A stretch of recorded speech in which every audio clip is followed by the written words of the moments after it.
Hello दोस्तों, मेरे प्यारे बच्चों, आप सभी जी को सर जी क्लासेस में फिर से स्वागत है।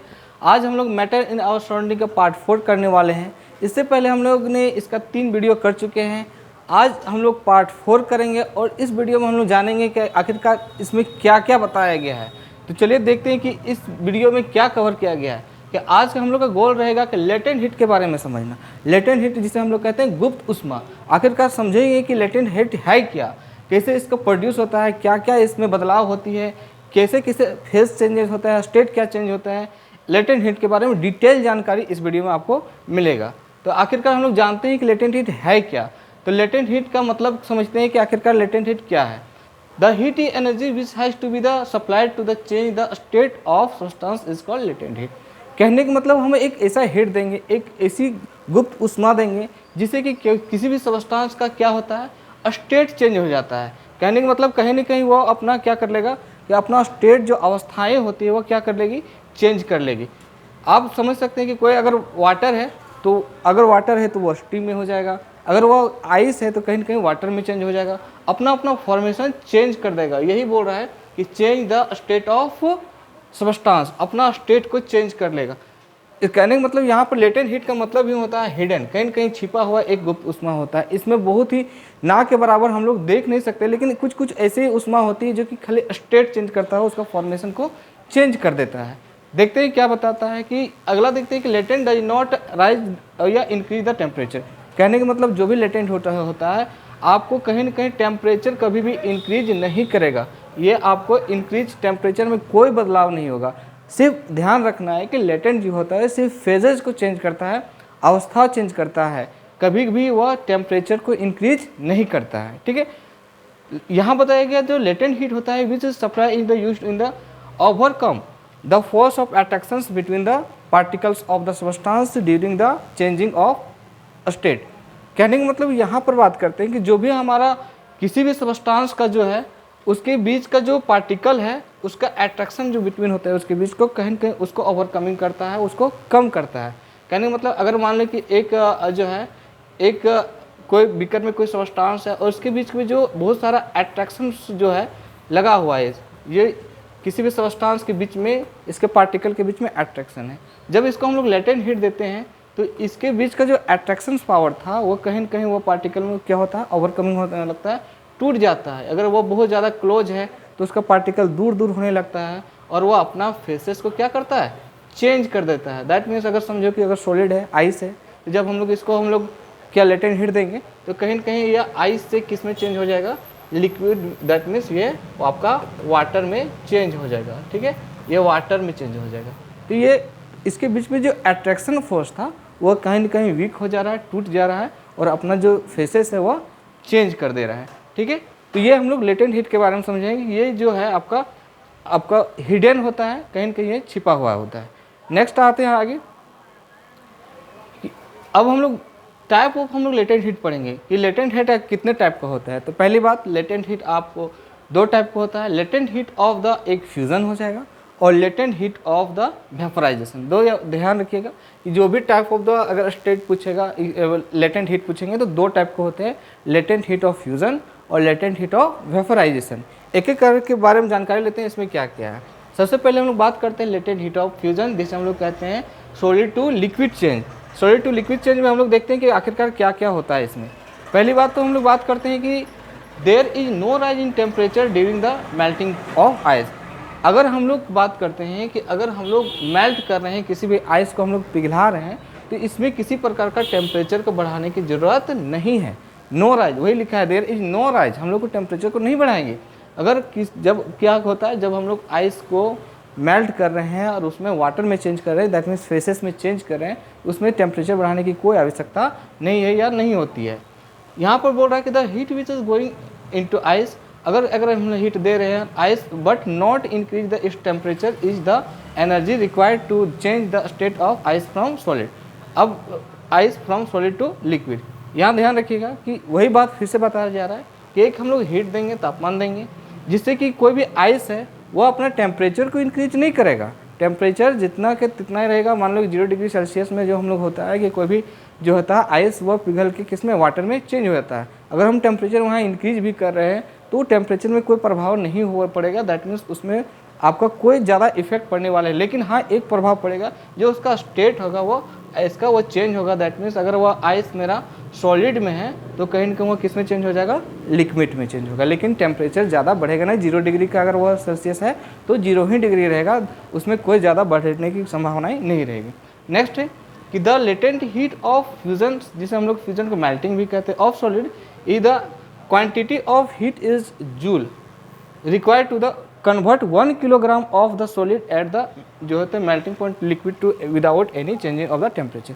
वही बात किया गया कि अगर हम लोग लेटेंट हीट ले रहे हैं ऑफ फ्यूजन का किसी भी सॉलिड में, तो उसका क्वांटिटी जो हीट रहता है वो हमेशा किस में रहता है, जूल का जरूरत पड़ता है। जानते हैं हम लोग को जो हीट को मेजरमेंट करने के लिए क्या जरूरत है, जूल।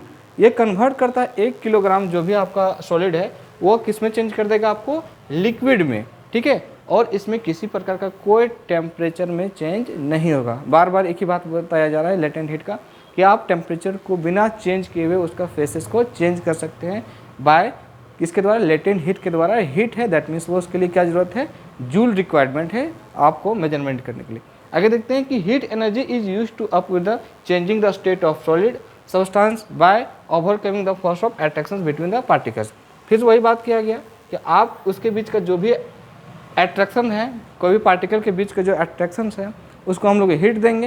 हीट जैसे जैसे देंगे उसका पार्टिकल क्लोज से टूटने लगेगा, टूटेगा और क्या करेगा, ऑटोमेटिकली अपना फेसेस को क्या करेगा, चेंज कर देगा। तो ये पॉइंट बताया गया है किसके रिलेटेड, तो ये बताया गया है आपका latent heat of the fusion से। नेक्स्ट हम लोग आएंगे और उसमें बताया गया, अब देखिए कि there the temperature of the melting जो भी ice does not rise even through heat is being to supply to continuously.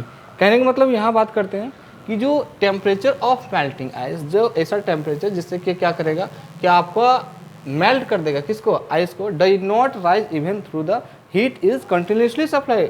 अगर वह बीइंग सप्लाई कंटिन्यूसली भी हम लोग दे रहे हैं, उसमें आप टेम्परेचर दे रहे हैं हीट दे रहे हैं, तो वो तो अपना फेसेस चेंज कर रहा है, लेकिन कहीं ना कहीं टेम्परेचर में किसी प्रकार का कोई चेंज नहीं हो रहा। Temperature of the melting ice does not, ये नहीं चेंज करेगा rise of the even of the heat. जैसे हीट होकर चेंज बढ़ा रहे हैं बीइंग सप्लाई कर, लेकिन कंटिन्यूसली हम लोग हीट देते जा रहे हैं, वो फेसेस चेंज हो रहा है लेकिन टेम्परेचर इंक्रीज नहीं होता है इसमें।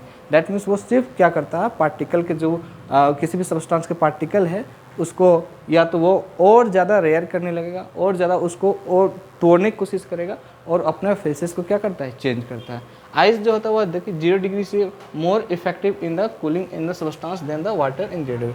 अब यहाँ बताया गया कि जो 0 डिग्री जो आइस होता है, क्योंकि कहीं ना कहीं 0 डिग्री मेल्टिंग पॉइंट हो जाएगा, 0 डिग्री के बाद वो मेल्ट करके वाटर बनेगा, तो आइस हट जगह जो 0 डिग्री हो ज़्यादा इफेक्टिव होता है in cooling substance than water. और जब वाटर जब 0 डिग्री में रहता है उसके अपेक्षा आइस जो 0 डिग्री होता है वह ज़्यादा का ज़्यादा इफेक्टिव देखने को मिलता है।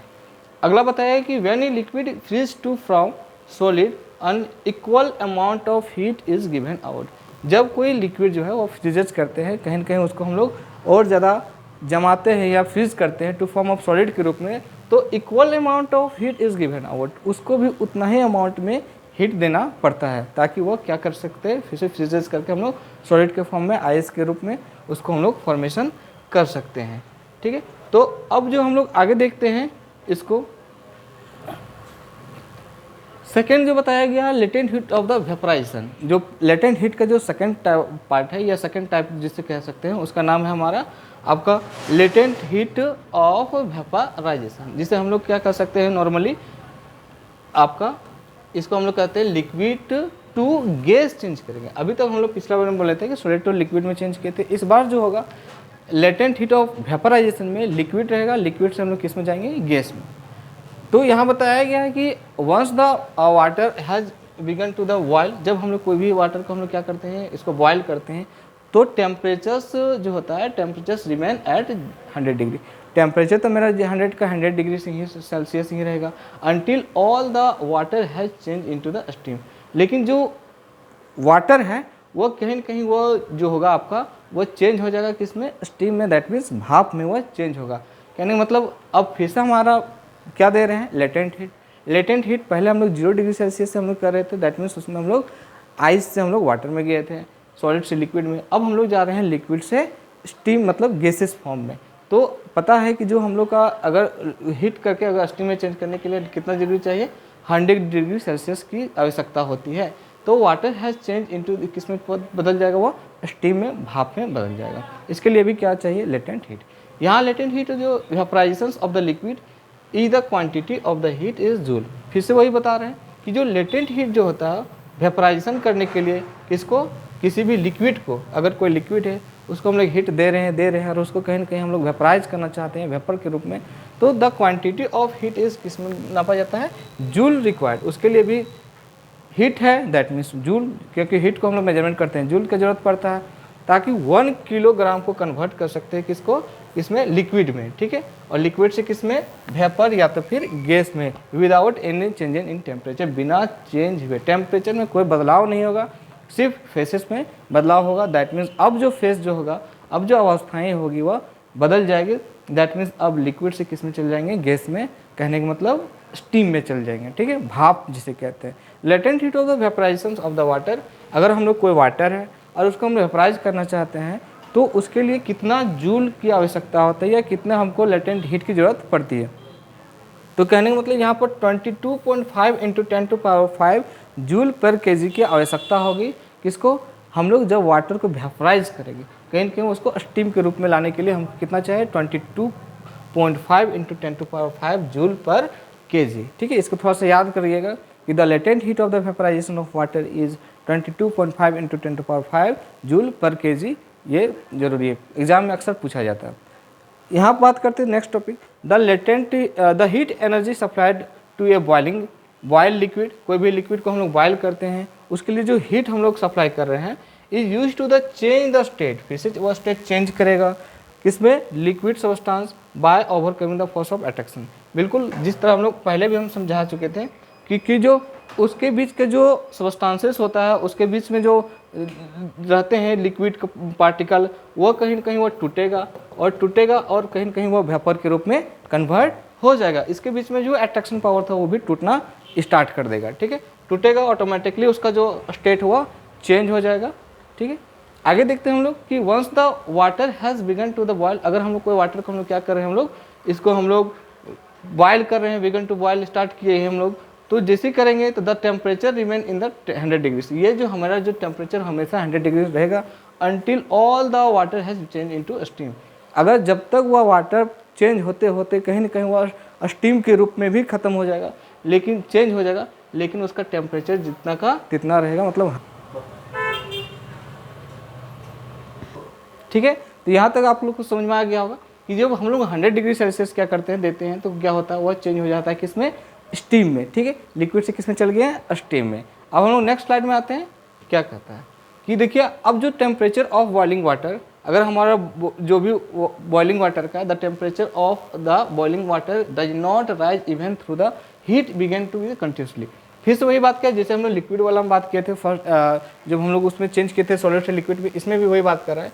ये टेम्परेचर ऑफ बॉइलिंग वाटर, किसी भी वाटर का जो बॉइलिंग है टेम्परेचर जो दे रहे हैं, डज नॉट राइज, वो नहीं बढ़ता है, कभी उतना नहीं बढ़ता है, through the heat is the being the be. अगर हम लोग कंटिन्यूसली उसमें हीट दे रहे हैं तो उसका फेजेस चेंज हो रहा है, लेकिन हीट में किसी प्रकार का कोई बदलाव नहीं है। चाहे वो तुम कंटिन्यू क्या करो, हीट उसमें प्रोवाइड करते रहो, देते रहो, लेकिन उसमें किसी प्रकार का टेम्परेचर इंक्रीजमेंट नहीं होगा।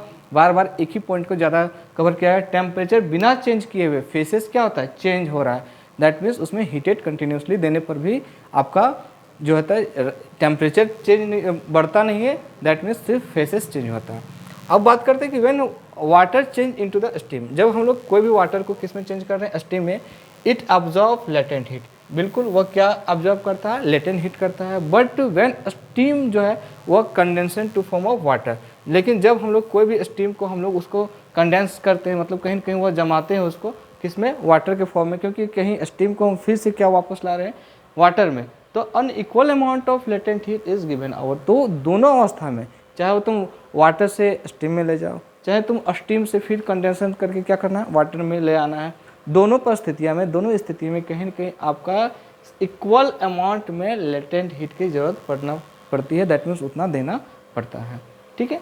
अब यहाँ पर बताया गया जो बर्न जो है, अगर हम लोग कहीं जल जा रहा है तो burn causes by steam are much more severe than those of the cause by the boiling water. ये हम लोग बचपन से पढ़ते आ रहे हैं कि अगर कोई जल रहा है किससे, कहीं स्टीम से, भाप से जल रहा है, वह कहीं न कहीं ज़्यादा मच मोर सेवर होता है, ज़्यादा हानिकारक होता है, ज़्यादा घातक होता है, ज़्यादा इफ़ेक्टिव होता है एज़ कम्पेयर टू किससे, बॉइलिंग वाटर से। अगर कहीं आप जल गए हैं बॉइलिंग वाटर से तो कुछ राहत है, लेकिन अगर आप किसी तरह स्टीम से जल गए हैं तो ज़्यादा आपके लिए डेंजर साबित हो सकता है, क्योंकि कहीं न कहीं लेटेंट हीट ज़्यादा होता है किसमें, स्टीम में।